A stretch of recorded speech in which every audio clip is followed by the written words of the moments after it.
Happy Tuesday! It's now time for another daily comic and collectible, episode 606. Today, the collectible of the day is the Hasbro Toys, Marvel Legends series, X-Men collection, Caliban Build-A-Figure Wave, Marvel's Beast action figure. One of the original X-Men, Hank McCoy, is a genius whose mutant ability gives him a blue and furry beast-like appearance. This 6-inch scale action figure of Beast was inspired directly by the character in the X-Men comics. This 1/12 scale figure of Hank McCoy has a premium design, intricate detail, and hand-painted deco. Beast features premium articulation for high posability. The multiple points of articulation makes this figure a great addition to any Marvel collection. Beast is part of the Caliban Build-A-Figure Wave. Collect the entire series and connect the parts to create your own Caliban action figure. Hank comes in a collector's friendly window display box and was released by Hasbro Toys. Now, the comic of the day is Spectacular Spider-Man, Volume 1, Issue number 198, with a cover date of March 1993. This title, featuring the X-Men, is the legacy series of Peter Parker, the Spectacular Spider-Man run, originally started in 1976. With story by J.M. DeMatteis, art by Sal Buscema, and cover by Sal Buscema. This story is titled Castles in the Air. The story opens with Professor Power having just defeated Spider-Man and the X-Men.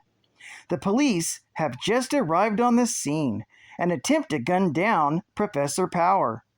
But unfortunately, the bullets bounce off Professor Power harmlessly. He then blasts the officers away. Meanwhile, Richard and Mary Parker have left the scene of the battle. Mary is worried about their son's safety, but Richard reminds her that their son is a full-grown adult and a crime photographer, and they should trust his ability to keep himself safe.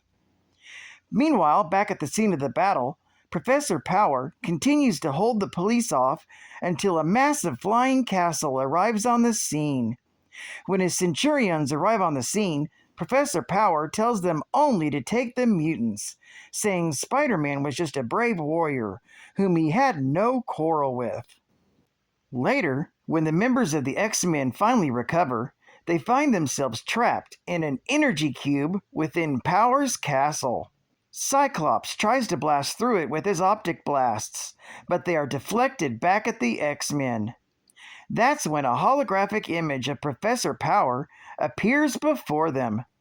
Power tells the X-Men that he's taking them back to Westchester, where they will be forced to witness the destruction of Professor Xavier's School for Gifted Youngsters.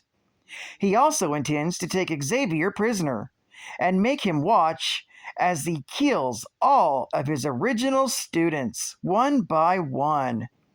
The whole point is to make Xavier watch the death of his children, as he watched the death of his own son.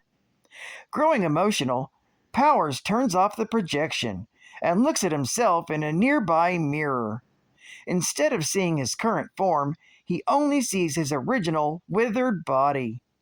He thinks about how he was recently defeated at the hands of the U.S. agent and forced back into his original body, and his son's body buried. Then, when his original body was destroyed, a failsafe transferred his mind back into Matthew's body.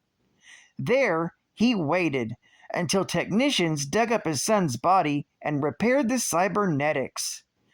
Furious at what has happened to his son's corpse, Professor Power punches the mirror, shattering it into 1,000,000 pieces.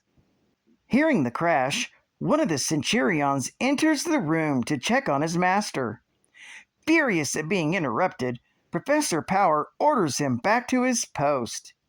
The Centurion complies. However, there is more to this guard than there appears to be.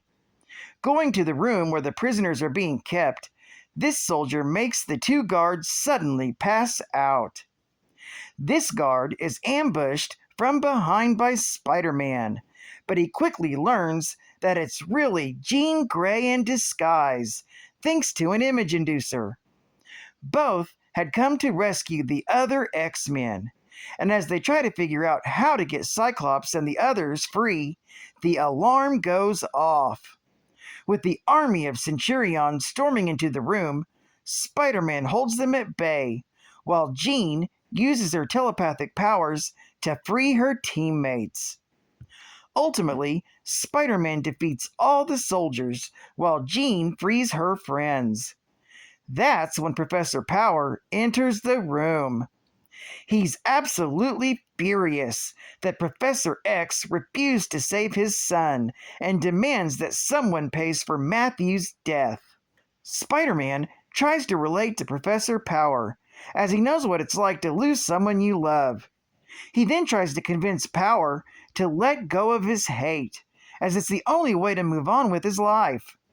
It works, briefly, as Power pulls back and blasts Spider-Man aside. But that's when the X-Men ambush Professor Power. Although the combined powers of Cyclops, Archangel, Iceman, and the Beast stagger the foe, it is Jean Grey's mental powers that win the day. She forces Power to face the reality that he's been using Xavier as a scapegoat, and how his son bravely sacrificed his life in order to earn the love of his father. Forced to confront the reality of the situation, Professor Power falls into a catatonic state. Although Spider-Man and the X-Men are victors, they soon realize, to their horror, that it was Professor Power who was keeping his flying castle afloat. With Power catatonic, the castle begins to plummet from the sky. Uh-oh. This story is continued in the Spectacular Spider-Man, issue number 199. Geek Fact: Professor Power blames Professor Xavier for the death of his son Matthew, which is a skewed view of the events of Marvel Team-Up, Volume 1, issue number 118, from June of 1982. Bonus Geek Fact: U.S. Agent John Walker defeated Professor Power in Captain America, Volume 1, issue number 338, from February of 1988, and Professor Power's original body was destroyed in Iron Man Annual, Volume 1, issue number 13, from August of 1992. State-of-the-art gaming. In your dreams. Or Bart's nightmare. Entertainment Weekly's #1 video game. One of the staff's favorite games was Bart's Nightmare. Imaginative twists and turns of the TV show are everywhere in this game. A Super Nintendo Entertainment System dream come true.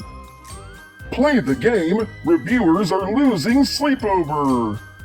Battle the mighty Homer Kong. In the game, players call an SNES dream come true. Enter the world of Itchy and Scratchy in Entertainment Weekly's #1 rated video game. Vanquish vile villains as Bartman in one of video game and computer entertainment staff's favorite games. Check out the amazing eye-popping graphics, Bart's real digitized voice, dazzling action, and gameplay that'll keep you up all night. Only from Acclaim. And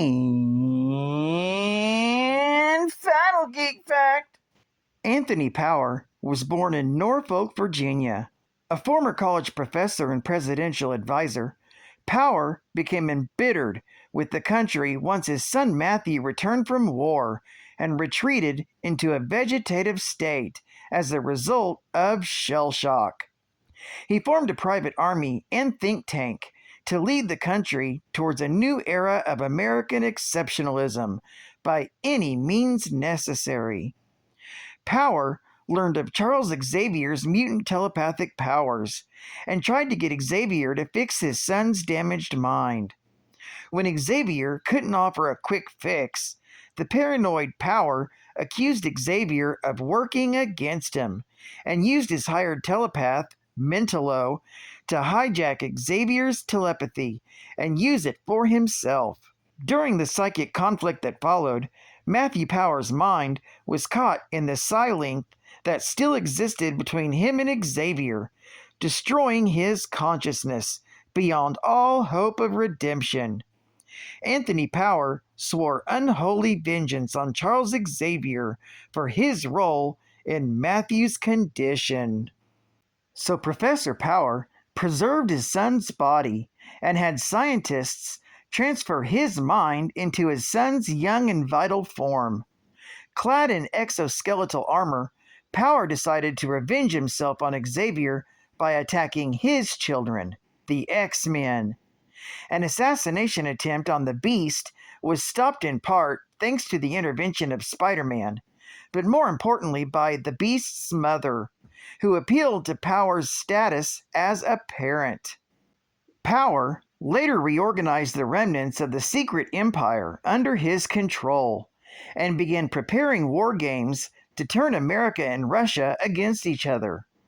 His henchmen haunted the Defenders for several months before the heroes were dragged directly into Power's schemes. 3 of the Defenders were former X-Men, and Professor Power intended to brainwash them into killing Xavier's latest students, the New Mutants. His efforts eventually failed, and Power nearly went insane after Moondragon forced him to confront his own son's rejection of Power's misuse of his body. Professor Power tried to recover, but was left unstable and vulnerable to a raid on his castle headquarters by the new Captain America, John Walker. Matthew Power's body was beaten to death by Walker during this encounter. Professor Power's mind snapped back to his own body after Matthew's death, and he got involved in black market dealings in armor technology. Not long after, however, Power unearthed his son's corpse and reanimated it, possessing his armored frame again for another attack on Xavier's students. On one occasion, the fanatic Haven arranged for Power to receive an upgraded armored body so he could pursue his vendetta against their shared foe, Charles Xavier. When last seen, Professor Power had apparently fallen on hard times and was forced to work in a subservient role towards the new leaders of the Secret Empire.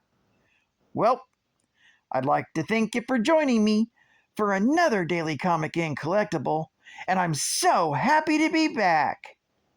And I can't wait to see you again Wednesday. This is Catfan Comics Man, and I'll catch you on the flip. Over and out.